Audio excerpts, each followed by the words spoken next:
were so close.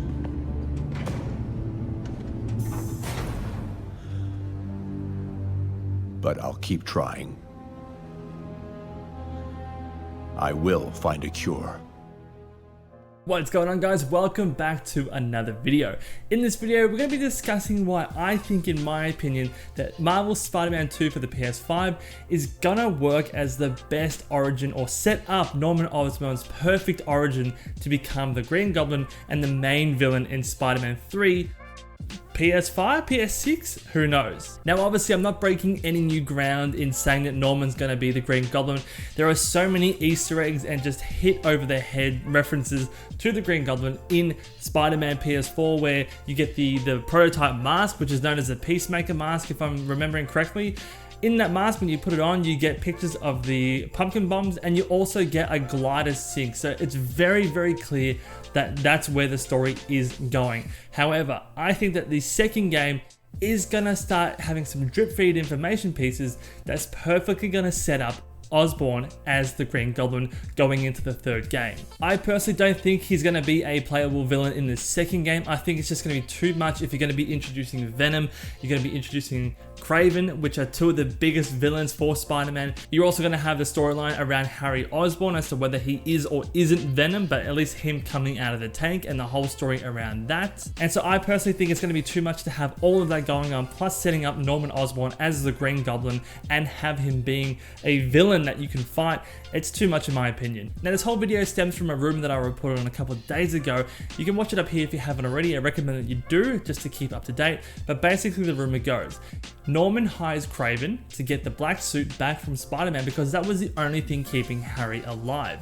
Once the symbiote leaves Harry for whatever reason or however it's done, his body and his conditions start to worsen and Norman can see that his son is once again dying. So Norman, seeing that his son is dying yet again, and the only thing that was keeping him alive was the symbiote, tries to get the symbiote back to keep his son alive. So why is this the perfect origin for the Green Goblin?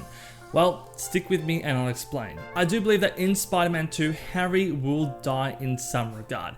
Whether he either becomes Venom and Spider-Man has to defeat him and in the process he's killed, or if Harry is just not Venom, as some rumors say, the symbiote will be away from him for long enough where his body and condition worsen to a point where he just simply dies.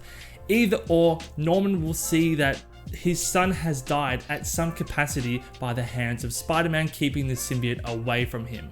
This then sets up a really personal story between Spider-Man and Norman Osborn, because from Norman's perspective, Spider-Man had killed his son. He took away the only thing that was keeping his son alive, and we see in the game that this version of Osborn really, really loves his son.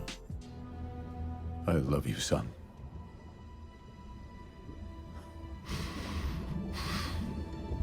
So this sets up a really powerful vendetta from Norman Osborn's perspective against Spider-Man, and it's a really personal tale as to why Norman Osborn would go ahead and hate Spider-Man in this interpretation. So what does any good billionaire with endless resources and state-of-the-art experimental sciences do if a superhero killed their son?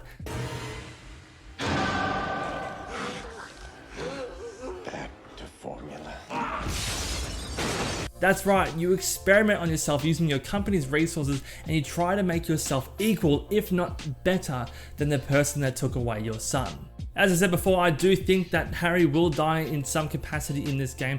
Norman will see that as the fault of Spider-Man, and it's going to set him on the path to becoming a fully realized version of the Green Goblin for Spider-Man 3 on whatever console that might be on. This also means that in the final game, we can really focus in on that personal story between Spider-Man, between the Green Goblin, and he's going to make Spider-Man's life an absolute hell and make the story super, super personal.